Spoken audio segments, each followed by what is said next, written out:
आइए दोस्तों देखते हैं ईरान इजराइल जंग से जुड़ी आज की 10 बड़ी खबरें। देखिए, अमेरिकी राष्ट्रपति डोनाल्ड ट्रंप ने जो दुनिया भर के कई देशों को होर्मुज रूट खोलने के लिए अपने वॉरशिप भेजने को कहा था, तो इस पर जापान और ऑस्ट्रेलिया ने तो इनकार कर दिया है। ट्रंप ने इस रूट का इस्तेमाल करने वाले देशों से मदद मांगी थी, लेकिन उन देशों ने साफ साफ मना कर दिया, क्योंकि इस मदद से ये युद्ध और ज्यादा बढ़ सकता है। इधर नाटो को भी बुरे अंजाम की धमकी मिली है। आज अमेरिका, इजराइल और ईरान जंग को 17वां दिन चल रहा है। इस बीच आज एक बड़ी खबर देखने को मिली। देखिए, जंग के बीच भारत के लिए अच्छी खबर ये है कि एलपीजी लेकर भारत आ रहा है शिवालिक जहाज। ये कुछ ही घंटे में गुजरात के मुद्रा पोर्ट पहुंच जाएगा और कल नंदा देवी जगलाडकी ये शिप भी पहुंचेंगे। ये भी एलपीजी लेकर आ रहे हैं। तो इससे भारत में जो एलपीजी क्राइसिस देखने को मिल रहा है देश के कई राज्यों में, उस एलपीजी संकट पर थोड़ी राहत जरूर मिलेगी। इस बीच आज जंग के हालातों पर इजराइल ने एक सबसे बड़ा दावा किया। इजराइल बोला कि हमने पूर्व सुप्रीम लीडर खामेनेई का प्लेन तबाह कर दिया है। तेहरान के मेहराबाद एयरपोर्ट पर भी एयर स्ट्राइक की गई और ग्रोक एआई ने नेतन्याहू के वीडियो को भी डीप फेक बताया।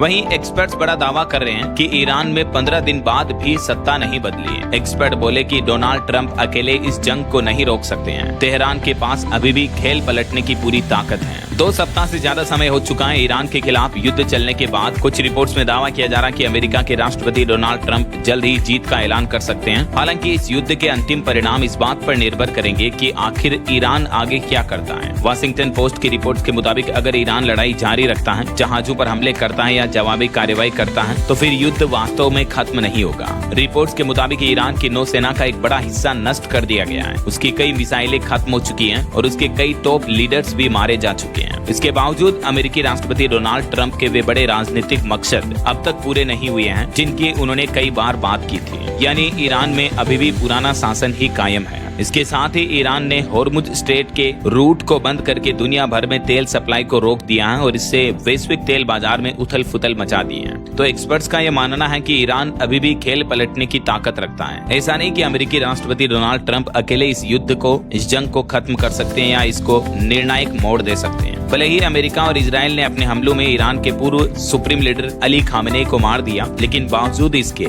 ईरान में पूरी तरह से सरकार गिराने में कामयाब नहीं हुए ट्रंप। यही वजह है कि एक्सपर्ट बता रहे हैं कि अभी भी युद्ध का पूरा कंट्रोल जो है वो ईरान के हाथों में है। इस बीच भारत के लिए आज एक और अच्छी खबर देखने को मिली कि ईरान से तकरीबन 550 और भारतीय निकाले गए। इधर इजराइल ने अली खामेनेई का प्लेन नष्ट करने का भी दावा किया और ईरान इजराइल युद्ध पर एक लाइव अपडेट ही आ रहा कि यूएई के फुजेराह में ड्रोन हमले के बाद आग लगने की घटना देखने को मिली और ऑयल लोडिंग ऑपरेशंस भी सस्पेंड हुए हैं। मिडिल ईस्ट वॉर में तनाव का माहौल अभी भी काफी गंभीर चल रहा है। समुद्र में धमाके और शहरों में लाशें दिनों दिन बढ़ती जा रही है। आज दुनिया का सबसे बड़ा दुबई एयरपोर्ट भी बंद हो गया। ड्रोन हमले के बाद यहाँ भी आग लगने की घटना देखने को मिली। जंग के बीच यूएई में 19 भारतीय लोगों को भी गिरफ्तार किया गया। इन पर कुछ अफवाहें फैलाने के आरोप लगे हैं। हालांकि दुबई एयरपोर्ट पर हमले के बाद अब रिपोर्ट्स आ रही कि दुबई एयरपोर्ट एक बार फिर से एक्टिव हुआ, क्योंकि यूएई का एयर डिफेंस सिस्टम सक्रिय हो चुका है और कुवैत में हमलों की वजह से रडार सिस्टम भी तबाह हो गया। इधर अमेरिका, इजराइल, ईरान जंग के बीच अब हुतियों ने भी धमकी दी। कहा कि होर्मुज स्ट्रेट के बाद अब हम बंद करेंगे बाब अल मंडेब। ये भी एक तरह का रूट ही है जिससे ऑयल सप्लाई होती है। तो जैसे होर्मुज स्ट्रेट रूट को ईरान ने बंद कर दिया है, वैसे ही अब हुतियों की तरफ से भी ये धमकी दी गई है। यमन के ईरान समर्थित हुती आंदोलन ने बाब अल मंडेब स्ट्रेट को बंद करने की धमकी दी है। तो इससे दुनिया में तेल और एलपीजी गैस का संकट और ज्यादा बढ़ सकता है, क्योंकि अभी कुछ रूट खुले हैं जिनसे ऑयल सप्लाई हो रही है, लेकिन अगर ये रूट भी बंद हो जाता तो फिर तो ऑयल सप्लाई पूरी तरह से बंद ही हो जाएगी। इधर ईरान का एक और बयान सामने आ रहा कि अगर इजरायली पीएम जिंदा है तो हम उन्हें ढूंढ कर मारेंगे। ईरान के बयान के बाद इजराइल के प्रधानमंत्री बेंजामिन नेतन्याहू ने भी अपना एक और वीडियो जारी किया। दरअसल बात कुछ यूं है कि बीते दिन आपको पता होगा इजरायली पीएम के मारे जाने की अफवाहें फैल गई थी, ऐसी खबरें वायरल हुई थी। हालांकि इन खबरों के वायरल होने के बाद इजराइल प्रधानमंत्री कार्यालय ने कहा था कि हमारे प्रधानमंत्री बिल्कुल ठीक हैं और मौत की अफवाहों के बीच इजरायली पीएम ने अपना कॉफी पीते हुए एक वीडियो भी जारी किया। रेस्टोरेंट से ये वीडियो पोस्ट किया क्योंकि उनका एक एआई जनरेटेड वीडियो वायरल कर दिया गया था जिसमें वो मरे हुए बताए जा रहे थे। लेकिन अभी तक इजराइल के पीएम वापस सुरक्षित हैं ऐसा। तो इन खबरों के वायरल होने के बाद ईरान का कहना है कि अगर इजरायली पीएम अभी भी जिंदा है तो फिर हम उन्हें ढूंढ कर मार देंगे। जैसे ईरान के सुप्रीम लीडर अली खामेनेई को मारा ना इजराइल और अमेरिका ने मिलकर, वैसे ही हम नेतन्याहू को भी ढूंढ कर मार देंगे, ये कहना है ईरान का। वहीं इधर देखिए ईरान की एक डोसिंग मिसाइल का भी खौफ अब इजराइल और अमेरिका जैसे शक्तिशाली देशों में देखने को मिल रहा है, क्योंकि ये एक तरह से इजराइल का ब्रह्मास्त्र है। इसके आगे असहाय हो जाते हैं अमेरिका इजराइल भी। आखिर ऐसी क्या खास बात है है ईरान की इस डोसिंग मिसाइल में। तो दरअसल ये मिसाइल की खास बात ये है कि ये मिसाइल चलते समय हवा में नाचती हुई दिशा बदलती है और इससे होता ये है कि जो इजराइल अमेरिका के पास एयर डिफेंस सिस्टम है जैसे आयरन डोम, पेट्रियाट या थार्ड जैसे डिफेंस सिस्टम भी इस मिसाइल को रोक नहीं पाते हैं। 2000 किलोमीटर की रेंज, सॉलिड फ्यूल और मैन्यूवरेबल वॉरहेड वाली इस मिसाइल का युद्ध में कई बार इस्तेमाल हो चुका है और इससे कई इजरायली ठिकाने भी तबाह हुए हैं। तो देखा जाए तो ईरान का ये इकलौता ब्रह्मास्त्र इस पूरे युद्ध का पूरा ईरान अमेरिका इजराइल युद्ध में ये एक नया हथियार सामने आया है जिसका नाम है डोसिंग मिसाइल और इसने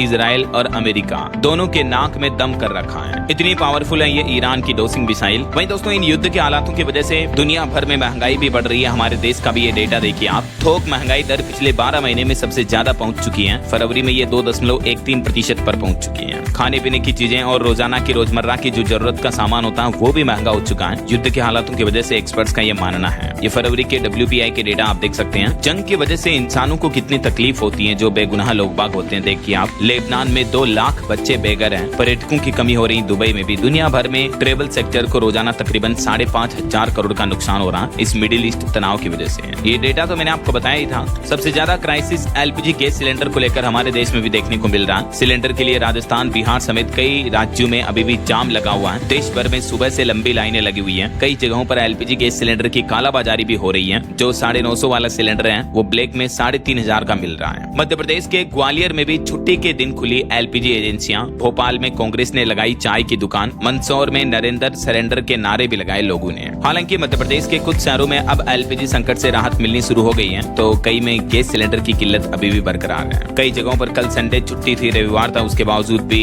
गैस एजेंसियां खोली गई ताकि लोगों की भीड़ इकट्ठी ना हो। विपक्ष का विरोध लगातार देखने को मिल रहा है। इस बीच सरकार ने भी चेतावनी दी है कि अगर कोई डीलर आपको गैस सिलेंडर नहीं दे रहा तो इन नंबरों पर आप शिकायत दर्ज करा सकते हैं। Bharat gas, Indian gas, HP gas, तीनों तरह की हमारे देश की ऑयल गैस कंपनियों के जो हेल्पलाइन नंबर है, टोल फ्री नंबर आप देख सकते हैं स्क्रीन पर। अच्छा, इधर बिहार की स्थितियां भी देखिए। सिलेंडर क्राइसिस के बीच घंटों लाइन में खड़े रहे लोग आज भी। छात्र बोले कि सत्तू और दही चूड़ा खाकर जी रहे हैं। गैस इतनी महंगी मिल रही है कि भरवाना भी मुश्किल हो रहा है। राजस्थान के भी अलग अलग जिलों में देखिए आप, सिलेंडर के लिए अलवर में जाम लगा। LPG CNG स्टेशन पर ऑटो की लंबी लाइनें भी देखने को मिल रही है। तो कई राज्यों में भले ही गैस सिलेंडर के हालात काफी गंभीर चल रहे हैं लेकिन अच्छी बात यह है कि कुछ LPG के टैंकर जो हैं वो भारत के लिए निकल चुके हैं हॉर्मुज स्ट्रेट से, तो जल्दी वो डिलीवर हो जाएंगे। तो इससे हमारे देश में LPG की किल्लत से थोड़ी राहत मिलेगी। सरकार की तरफ से भी हाल ही में आपको बताऊंगा रसोई गैस सिलेंडर की कालाबाजारी पर रोक लगाने के लिए और सप्लाई को नियंत्रित करने के लिए 4 नए नियम लागू किए हैं। जिन लोगों के पास PNG और दोनों है तो आपको एक कनेक्शन सरेंडर करना होगा। जिन लोगों के पास PNG कनेक्शन है तो वो सिलेंडर की डिलीवरी नहीं ले पाएंगे ऐसा। और सरकार का तो ये भी कहना कि अगर आपके पास दोनों तरह के कनेक्शन है तो आप अपने LPG कनेक्शन को तुरंत सरेंडर भी कर दें। सरकार ने ये भी चेतावनी दी है कि सरेंडर नहीं करने वाले लोगों के खिलाफ कार्रवाई भी की जाएगी, कानूनी कार्रवाई हो सकती है। इसके अलावा गैस सिलेंडर की बुकिंग के नियमों को भी बदल दिया है। अब शहरी एरिया में एक सिलेंडर लेने के बाद अधिकतम 25 दिन बाद आप दूसरा सिलेंडर बुक कर पाएंगे, जबकि ग्रामीण क्षेत्रों में, गाँव में एक सिलेंडर डिलीवरी के बाद 45 दिन बाद ही आप दूसरा सिलेंडर बुक कर पाएंगे। तो ये कुछ LPG संकट के बीच सरकार के आदेश और नए नियम चल रहे हैं। वहीं आज सोना चांदी के भाव में भी गिरावट देखने को मिली। देखिए, सोना 2,000 रुपए टूट कर 1,56,000 रुपए प्रति 10 ग्राम पर आ गया, जबकि चांदी 2 दिन में 16,000 रुपए तक सस्ती हुई और अभी चांदी का भाव फिर से 2,53,000 रुपए प्रति किलो पर चल रहा है। गोल्ड और सिल्वर में भी वॉलेटिलिटी देखने को मिल रही है इन जंग के हालातों की वजह से। वैसे दोस्तों, आप कौन से राज्य में रहते हैं भारत में? आपके राज्य का नाम कमेंट करके बताइएगा जरूर। और आपके यहाँ अभी LPG सिलेंडर की किल्लत चल रही है या आसानी से मिल रहा?